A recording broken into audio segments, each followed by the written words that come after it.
আজকে কিছুক্ষণ আগে সমকাল পত্রিকার একটা খবর আমি আপনাদেরকে শুনে দেখেন, যে দেশে 90 থেকে 92% মুসলমানের দেশ, সে দেশে এত বড় কথা কোত্থেকে বলে। সমকাল পত্রিকার গল্প শোনাচ্ছি, কিছুক্ষণ আগের নিউজ লক্ষ্য করেন। বিএনপির প্রতিষ্ঠাতা জিয়াউর রহমানের নামে প্রতিদিন, জিয়াউর রহমানের নাম প্রতিদিন নিলে বেহেশত নিশ্চিত বলে মন্তব্য করেছেন দলটির কুমিল্লা দক্ষিণ জেলার যুগ্ম আহ্বায়ক ও চৌদ্দগ্রাম জেলা উপজেলা শাখার সভাপতি কামরুল হুদা। কার নাম মুসলমান নাম নিবে কার? আর এখানে বলতেছে কি, বিএনপির প্রতিষ্ঠাতা জিয়াউর রহমানের নাম যদি প্রতিদিন কেউ নাই, তার জন্য বেহেশত নিশ্চিত, মানে বেহেশতের টিকিট ওখানে বিক্রি হচ্ছে। কথা কয় না হ্যাঁ, লক্ষ্য করুন। তারপরে শুধু এরই কোনো শান্ত নয়, তিনি আবারও বলেছেন, সমকাল পত্রিকায় আমি বলতে চাই, ভিডিও ম্যান দেখো, ক্যামেরায় লক্ষ্য করে দেখো, সমকাল পত্রিকার নিউজ বলছি আমি কিন্তু গল্প করছি না।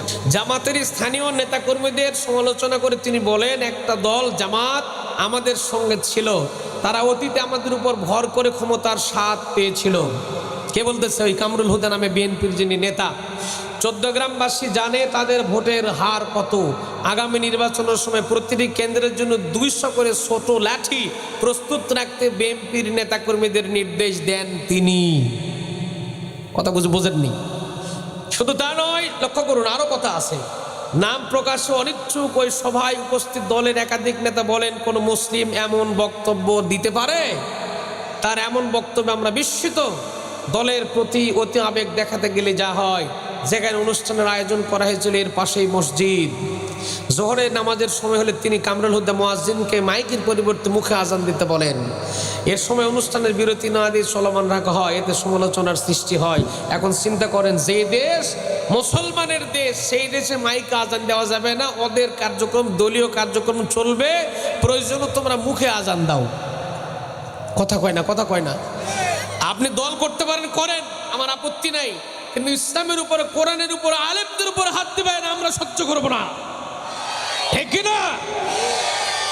আজানের সঙ্গে বেয়াদবি, ঠিক কিনা? যে আজান হবে মসজিদে, সেখানে বলা হচ্ছে আজান মসজিদে দেওয়া যাবে না, পারলে মুখে আজান দাও, মসজিদে যাওয়া যাবে। কত বড় সাহস!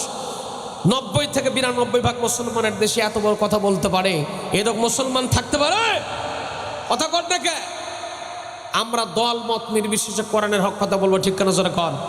আর এই কথাগুলো যখন আমরা হুজুরেরা বলি, তখন বলে হুজুর রাজনীতি করতেছে। কথা কয় না।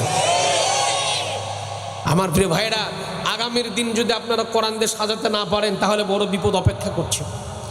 আমাদের জন্য গ্রিন সিগন্যাল, রেড সিগন্যাল অপেক্ষা করছে। আগামীর দিন যদি আল্লাহর কোরআন দিয়ে সাজাতে না পারি, আমাদের দেশটা লুটোপুটে খাবে এক শ্রেণীর লোকজন। এখন ঠিক কিনা? কেননা গতকাল বগুড়ায় আমাদের এক বক্তা ভাই কোরআনের কথা বলতেছিলেন, একজন নেতা, বিশিষ্ট নামধারী নেতা, আমি নাম বলতেছি না, বক্তার গায়ে পর্যন্ত হাত দিয়েছেন। সেই দেশে আলেমদের গায়ে হাত দেওয়া হয়, আলেমের বুকে কোরআন থাকে না, কি কোন থাকে কিনা? আলেমদের গায়ে হাত দেওয়া হয়েছে। ইতিপূর্বে আমরা দেখেছিলাম, আলেমদের গায়ে যেই হাত দিয়েছে, আমার আল্লাহ ছাড় দেন, কিন্তু ছেড়ে দেন। যারা আলেমদেরকে হত্যা করবে, আলেমদের গায়ে যারা হাত দেবে, আমার আল্লাহ এদের গোষ্ঠী শুদ্ধ দুনিয়ার থেকে বিদায় করে দেবে। ওই আল্লাহ আছে না নাই? আর এগুলা যখন হুজুরেরা বলে যে হুজুর রাজনীতির বক্তব্য দিচ্ছে, কথা কয় না, এগুলো কি রাজনীতির বক্তব্য? যেগুলা হচ্ছে সেগুলো আমরা বলতে পারবো না? আমরা কি বিদেশ থেকে পাসপোর্ট করে এদেশে আসছি? কথা কই না বাড়ি, হ্যাঁ? আমরা এদেশের নাগরিক না? আমাদের এদেশের কথা বলার অধিকার আছে কিনা বলেন? আমরা নামাজের পক্ষে আছি, আমরা আজানের পক্ষে আছি, ঠিক কিনা জোরে কন? আমার প্রিয় ভাইরা, আপনি দল করতেই পারেন, যে দল করেন আপনার খুশি, আপনার ব্যাপার, কিন্তু আপনাকে হক কথা বলাই লাগবে, ঠিক কিনা বলেন? যেহেতু ওই যে বাংলাদেশ আওয়ামী লীগের একজন নেত্রী বলেছিলেন যে আমি মরার সময় যেন আমার মুখের স্লোগান ওঠে জয় বাংলা। কি বাংলা?